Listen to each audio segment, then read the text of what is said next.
Good morning to you all. Today we are going to discuss the miscellaneous exercise based on the chapter complex number. Complex number chapter की miscellaneous exercise start करनी है. बाकी सारे topic जो हमारे syllabus के हैं we have discussed earlier. So let us start with miscellaneous exercise. Miscellaneous exercise. First question से start करते हैं बेटा. From the very first question start करते हैं बेटा. First question is evaluate. So first question is evaluate. First question is evaluate iota raised power 18 plus 1 over iota raised power 25 whole raised power 3.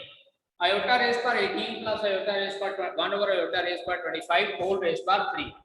तो इसको solve करने के लिए बेटा मैंने आपको पहले भी बताया कि जब हमारे पास बड़ी पावर आ जाती है आयोटा की तो उसको हम लोग आयोटा पावर 4 के साथ कंपेयर करके उसके आसपास की पावर की फॉर्म में लिखते हैं. So I am going to write it like iota raised power 16 into iota square plus 1 over iota raised power 24 into iota whole raised power 3. अब ये हमारे पास आ जाएगा iota raise power 16 that is iota raise power 4 उसकी power 4 into -1 क्योंकि iota square -1 होता है 1 over iota raise power 4 उसकी power 6 into iota whole raise power 3 and this is iota raise power 4 बेटा होता है हमारे पास 1 सो 1 रेज़ पावर 4 इज 1 तो ultimately this will become -1 plus 1 over iota बच जाएगा हमारे पास and whole raised power 3. Check कीजिए 1 हमारे पास कहां से आया आयोटा स्क्वायर की साइड से आया है और उसके बाद जब फर्दर हम लोग सॉल्व करते हैं तो ये हमारे पास 1 ओवर आयोटा आ जाता है. और मैंने आपको पहले भी बताया कि डिनोमिनेटर में आयोटा वाली टर्म नहीं होती. सो नेक्स्ट स्टेप क्या है कि यहाँ पे इसको रैशनलाइजेशन करना है. -1 plus 1 over iota multiply by iota over iota whole raise power 3.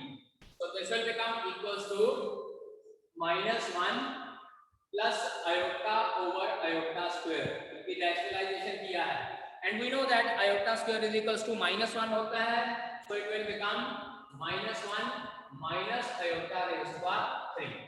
अब इसके बाद हम लोग क्या करते हैं कि माइनस कॉमन निकल सकता है तो इसको मैं जब मैं बाहर निकालूंगा -1 की पावर 3 बाहर आएगा और अंदर रह जाएगा 1 plus iota raised to power 3. बेटा क्योंकि -1 बाहर निकालना है और पावर 3 थी इसलिए बाहर हमारे पास -1 की पावर 3 कॉमन निकलेगा. So ultimately this will become -1 और बेटा ये यहाँ पे a plus b whole cube का फार्मूला लगेगा दैट इज 1 का क्यूब प्लस b का cube plus 3 into a into b multiplied by a plus b and this will be minus of 1 plus iota cube plus 3 iota into 1 plus iota. Further solve करते हैं -1 plus iota square into iota plus 3 iota plus 3 iota square and this will be equals to -1 minus iota क्योंकि ये iota square है iota square into iota minus iota हो जाएगा plus 3 iota minus 3 again iota square है उसकी value -1 put कर देंगे. so this will become equals to अब ये माइनस बाहर है अंदर हमारे पास क्या रहता है 1 minus 3 is -2 and minus iota plus 3 iota is 2 iota और उसके बाद ये माइनस का साइन अंदर ले जाते हैं. so your answer for this question is 2 minus 2 iota. ठीक है बेटा. Now for second question it is given that for any two complex numbers z1 and z2 prove that real part of z1 z2 बेटा जो r e लिखा है इसको इस तरह से पढ़ेंगे real part of z1 into z2 is equals to real part of z1 multiply by real part of z2 minus imaginary part of z1 into imaginary part of z2. ये चीज हम लोगों ने प्रूव करनी है इस क्वेश्चन में और जनरलाइजेशन है कोई वैल्यू गिवन नहीं है. So we will consider let z1 is equals to x1 plus iota y1 and z2 is equals to x2 plus iota y2. So solution करते हैं हम लोग. Let z1 is equals to x1 plus iota y1 and z2 is equals to x2 plus iota y2. where x1 and x2 are real parts of z1 and z2, y1 and y2 are imaginary parts of z1 and z2. क्योंकि y1 और y2 के साथ iota लगा हुआ है इसलिए we will consider them as the imaginary part. अब left hand side पे बेटा कहा है z1 into z2, तो सबसे पहले मैं z1 into z2 find out करता हूं. नाउ z1 into z2 यानी कि x1 plus iota y1 multiply by x2 plus iota y2. और जब मैंने स्टार्टिंग में चैप्टर में इंट्रोडक्शन दी थी तब मैंने ये कहा था कि जब हम लोग दो कॉम्प्लेक्स नंबर को मल्टीप्लिकेशन करते हैं तो अलजेब्रिक मल्टीप्लिकेशन करते हैं. मतलब क्या है कि हर एक टर्म को आपस में मल्टीप्लाई करेंगे. So we will write down here as x1 into x2 plus iota y2 plus iota y1 into x2 plus iota y2. Multiply करते हैं, will get here x1 x2 plus x1 y2 into iota plus x2 y1 into iota plus y1 y2 into iota square. सीधी सी बात है, iota square आया, पहले उसकी जगह पर -1 लगाएंगे. So it implies z1 into z2 is equals to x1 x2, और जो ये यहाँ पे -1 लगाया तो बेटा ये रियल बन जाएगा -1/2. तो मैं इसको आगे लिख लेता हूँ. प्लस आयोटा वाली टर्म इकट्ठी करते हैं x1 y2 plus x2 y1. तो अब देखिए यहाँ पे बेटा ये मेरे पास एक कॉम्प्लेक्स नंबर की मल्टीप्लिकेशन है जिसमें ये इसका रियल पार्ट है और ये इसका इमेजिनरी पार्ट, क्योंकि इसके साथ आयोटा लगा हुआ है. तो अब मैं चेक करता हूँ. Therefore real part of z1 z2, real part of z1 z2 क्या रह जाएगा? x1 x2 minus y1 y2, क्योंकि सिर्फ रियल पार्ट के बारे में पूछा हुआ है. तो real part of z1 z2 will become x1 x2 minus y1 y2. So it implies we can say that real part of z1 into z2 is equal to, हाँ जी देखिए ये x1 क्या था? रियल पार्ट ऑफ z1, तो इसकी जगह लिखेंगे re z1, और x2 था real part of z2 re z2, minus y1 क्या था? Imaginary part of z1 into imaginary part of z2. तो इसका मतलब क्या हो जाएगा? Real part of z1 z2 is equals to real part of z1 into real part of z2 minus imaginary part of z1 into imaginary part of z2. और बेटा जी इस question में हम लोगों ने यही प्रूव करना था. Now the third question is reduce, जो गिवन कॉम्प्लेक्स नंबर है उसको स्टैंडर्ड फॉर्म में रिड्यूस करना है. Third question, the complex number is 1 over 1 minus 4 iota minus 2 over 1 plus iota multiplied by 3 minus 4 iota over 5 plus iota. अब देखिए यहाँ पे हमारे पास तीन जगह पे डिनोमिनेटर में आयोटा वाली टर्म है, तो तीनों जगह पे हम लोग सबसे पहले क्या करते हैं बेटा जी? रैशनलाइजेशन कर देते हैं. या रैशनलाइजेशन कर देंगे या इसको हम लोग सिंपली सॉल्व करना शुरू कर लेते हैं. तो बेटर है कि पहले रैशनलाइजेशन कर लेते हैं यहाँ पे. सो it will be solution 1 over 1 minus 4 iota multiplied by 1 plus 4 iota divided by 1 plus 4 iota minus 2 over 1 plus iota multiplied by 1 minus iota over 1 minus iota multiplied by 3 minus 4 iota divided by 5 plus iota into 5 minus iota over 5 minus iota. इस तरह से rationalisation. सो सबसे पहले हमारे पास answer आ जाता बेटा जी 1 plus 4 iota divided by 1 plus 16 a square minus b square. a plus b to a minus b, a square minus b square होता है, लेकिन क्योंकि iota square आ जाएगा तो यहाँ पे प्लस का साइन minus 2 minus 2 iota ऐसे लिख लेते हैं ब्रैकेट में. it will become 1 plus 1 आ जाएगा. Again a minus b to a plus b, a square plus b square. Denominator 3 minus 4 iota multiplied by 5 minus iota, यहाँ आ जाएगा 25 plus 1. फॉर्मूला जगह जगह a square minus b square ही लगेगा, लेकिन क्योंकि iota वाली term होने की वजह से जो नीचे minus b square है that will be converted into plus का b square. So this will become equals to 1 plus 4 iota over 17 -2 iota over 2। अब ये अंदर मल्टीप्लाई करते हैं, 3 5 जा 15 -3 iota -20 iota plus 4 iota square divided by 26। यहाँ एलसीएम ले लेते हैं बेटा, LCM will become 34, it will become 2 + 8 iota minus ये 17 से मल्टीप्लाई होगा 34 minus minus plus 34 iota, and this is equals to 15 minus 4 11 minus 23 iota divided by 26। Check कीजिए, this will become equals to, अब 2 minus 34 is minus 32 और plus 42 iota divided by 34 into 11 minus 23 iota divided by 26। बेटा numerator से यहां से 2 common निकलता है पहली टर्म में से, फर्स्ट टर्म में न्यूमरेटर में से 2 कॉमन निकलता है। न्यूमरेटर में हमारे पास क्या आ जाएगा, 2 कॉमन निकल के नीचे वाले के साथ कैंसिल आउट हो जाएगा, इट विल बिकम देखिएगा -16 + 21 iota divided by 17 and here it is 11 - 23 iota divided by 26। Numerator will be multiply with numerator and denominator will be multiply with denominator. ठीक है जी, तो 26 और 17 को आपस में मल्टीप्लाई करते हैं, it will become equals to 17 6 102 10 carry over 34 और 10 442।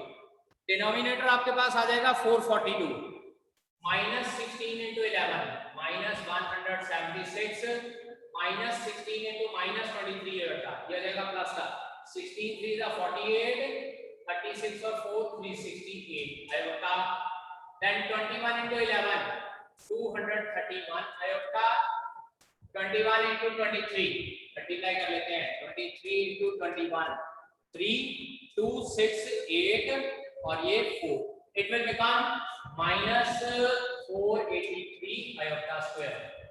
ठीक है, अब आयोटा स्क्वायर है तो ये प्लस का हो जाएगा, सो 483 - 176 483 और इसमें से 176 माइनस करते हैं बेटा, 13 6 7 आ जाएगा और ये 47 में से 17 307, so it will become 307 plus इन दोनों को ऐड करते हैं 5 और नहीं इट विल 83 5 और 69 9 and 9 iota divided by 442।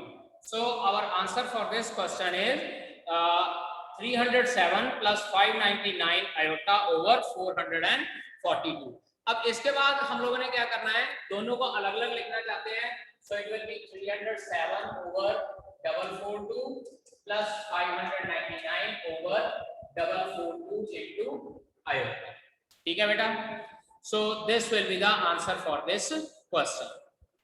In the fourth question, if x minus iota y, if x minus iota y is equals to under root of a minus iota b over c minus iota d।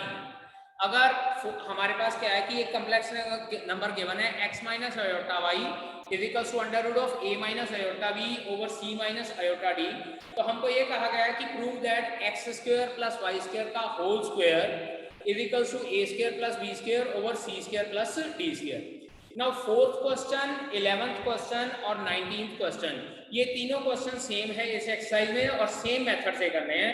Now see method, इसके बाद हम लोगों ने क्या करना है, यहाँ पे डायरेक्टली करना take conjugate on both side, take conjugate on both sides, दोनों साइड पे हम लोग कंजुगेट ले लेते हैं।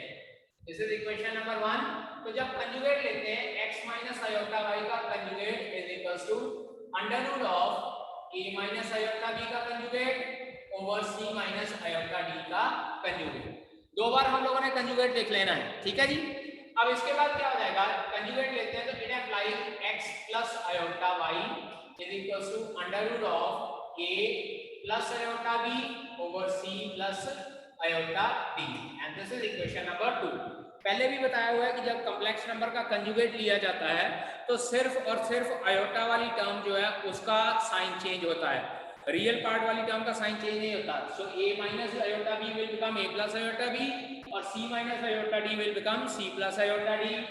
x minus iota y will become x plus iota y. अब यहाँ पे हमारे पास इक्वेशन नंबर 2 आ गई है. तो नेक्स्ट स्टेप है मल्टीप्लाई 1 एंड 2. Multiply 1 and 2.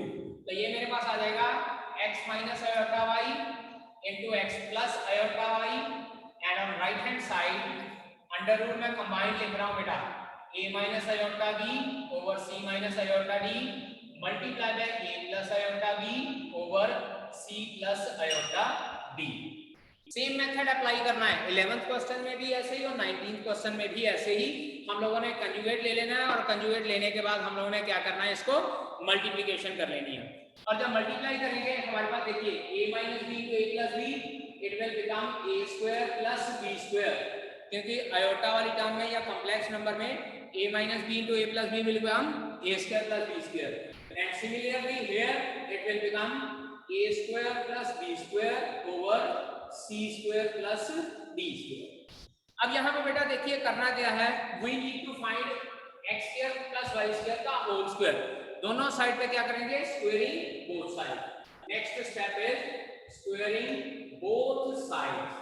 और जब दोनों साइड पे हम लोग स्क्वायर कर देते हैं बेटा जी, it will become x square plus y square का whole square is equals to under root of a square plus b square over c square plus b square का whole square. And this will become x square plus y square का whole square is equals to a square plus b square over c square plus d square. And this only we have to prove in this question. Now fifth question, first part. Complex number beta हमारे पास है z is equals to 1 plus 7 iota divided by 2 minus iota का whole square. So we have to convert this complex number into polar form. इसको polar form में convert करना है तो सबसे पहले हम लोग क्या है, डिनोमिनेटर को सॉल्व करके रैशनलाइजेशन करेंगे. So z is equals to 1 plus 7 iota divided by a minus b whole square, a square plus b square minus 2ab. That is z is equals to 1 plus 7 iota divided by 4 minus 1 minus 4 iota. ये हमारे पास आ जाता है 1 plus 7 iota divided by 3 minus 4 iota.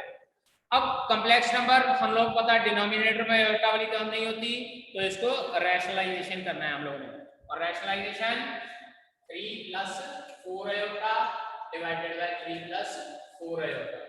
So that will become 1 को multiply किया 3 plus 4 iota, 7 iota को multiply किया 21 iota plus 28 iota square divided by a minus b into a plus b, a square plus b square, a square plus b square. So z is equals to 3 plus 25 iota minus 28 divided by 25. Solve करते हैं, minus 25 plus 25 iota divided by 25 और 25 को दोनों के नीचे separately लिखते हैं तो जो कॉम्प्लेक्स नंबर निकल के आता है दैट इज -1 प्लस आयोटा. यानी कि जो ये कॉम्प्लेक्स नंबर 1 plus 7 आयोटा और 2 minus आयोटा का होल स्क्वायर गिवन था, इट इज एक्चुअल में ये -1 प्लस आयोटा है. Now we need to write down this complex number into polar form. और पोलर फॉर्म में क्या है, वही r एंड देन थीटा. चलिए फॉर पोलर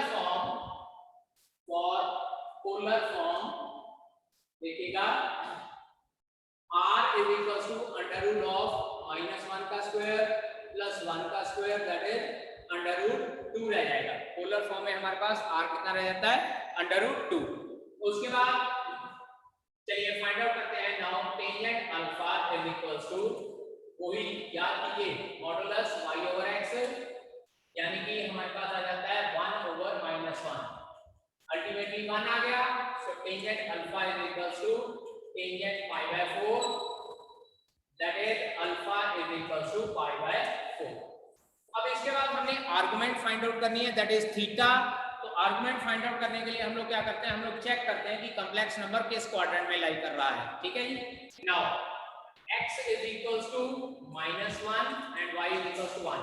जब ये गिवन कॉम्प्लेक्स नंबर है z is equals to -1 plus iota, इसको x plus iota y की फॉर्म में कन्वर्ट करेंगे, x की वैल्यू -1 और y की value 1, that is complex number lies in second quadrant.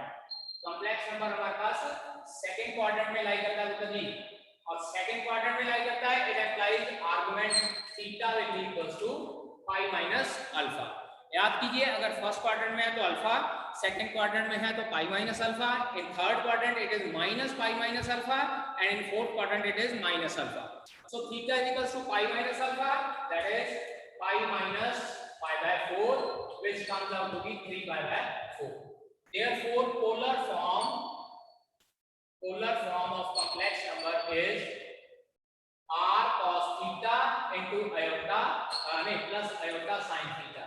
That is, it will become under root 2 cos 3 pi by 4 plus iota sin 3 pi by 4, which is the required polar form of given complex number.